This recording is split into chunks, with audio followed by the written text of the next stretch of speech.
Hi, I'm Todd Helm with Rupes USA, and on this episode of Bigfoot 101, we're going to go over polishing edge work.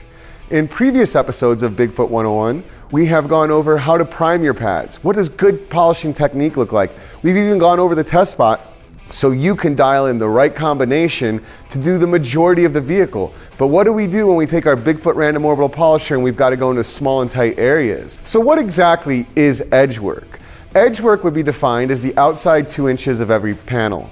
Raised or uneven body lines, extreme curves or contours, A, B, and C pillars, headlights, mirror housings, painted door handles, or smaller tight areas.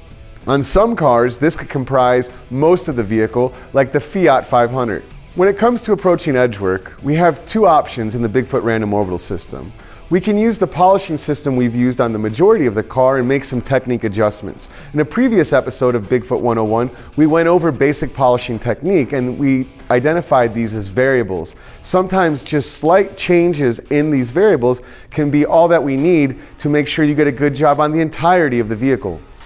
The other option is to downsize your tool. In the Rupes Bigfoot random orbital lineup, we have a number of tools including the Bigfoot Mini and the Bigfoot Nano, which allow us to access all areas of the vehicle and get excellent swirl-free results, often as little as 1 step.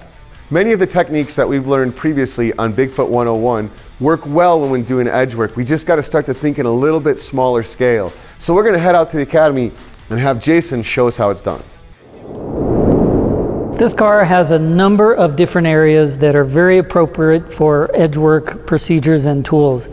Now we could take, based on our other video about our standard application of the Bigfoot system, we could take a full-size pad and actually get into some of these areas, but it would be very technique dependent to get these areas effectively with this size pad.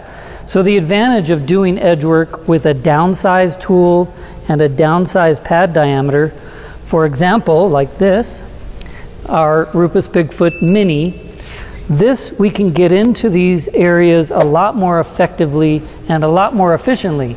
So let's demonstrate that. All right, so we are going to reload this pad because we've already primed it, but we need to think at a smaller scale with a smaller tool, smaller pad diameter, which also means even smaller amount of compound.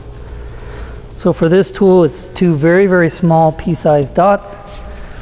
We are going to do our standard application like we showed you in the other video.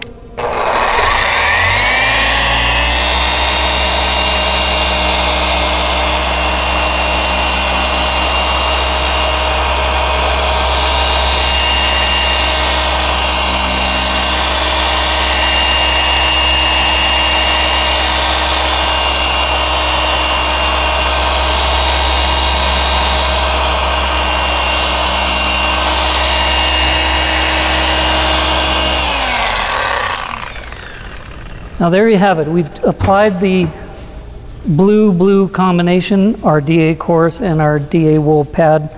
We will wipe off this residue, but as you can see while I applied that, I had a lot more control. So because of this downsizing of the tool and the pad, we have a lot more control of where we are and where we're putting the pad, and we did a fantastic result here. So this tool and this pad diameter does an area like this very effectively. But these areas here, where it's even smaller and tighter, this is absolutely perfect for our other edge work tool, the Bigfoot Nano. Now you know how to effectively and efficiently get these small areas on your car. Hopefully this is helpful, and thanks for watching the series.